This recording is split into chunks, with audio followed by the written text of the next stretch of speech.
एक बार किसी देश का राजा अपनी प्रजा का हालचाल पूछने के लिए गांवों में घूम रहा था। घूमते घूमते उसके कुर्ते का बटन टूट गया।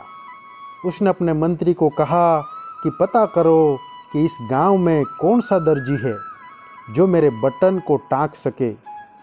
मंत्री ने पता किया। उस गांव में सिर्फ एक ही दर्जी था। उसको राजा के सामने ले जाया गया।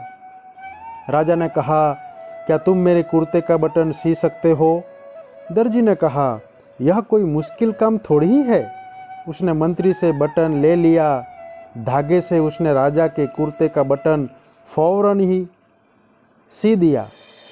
क्योंकि बटन भी राजा के पास था, सिर्फ उसको अपने धागे का प्रयोग करना था। राजा ने दर्जी से पूछा कि कितने पैसे दूं? उसने कहा, महाराज रहने दो, छोटा सा काम था। उसने मन में सोचा कि बटन भी राजा के पास था, मैंने तो सिर्फ धागा ही लगाया है। राजा ने फिर से दर्जी को कहा कि नहीं नहीं, बोलो कितनी माया दूं? दर्जी ने सोचा कि 2 रुपये मांग लेता हूँ। फिर मन में सोचा कि कहीं राजा यह न सोच ले कि बटन टांगने के मुझसे 2 रुपये ले रहा है तो गांव वालों से कितना लेता होगा। क्योंकि उस जमाने में 2 रुपये की कीमत बहुत होती थी।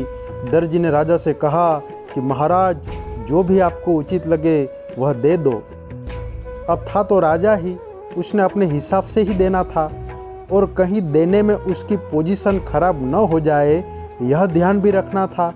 उसने अपने मंत्री से कहा कि इस दर्जी को 2 गांव दे दो, यह हमारा हुक्म है।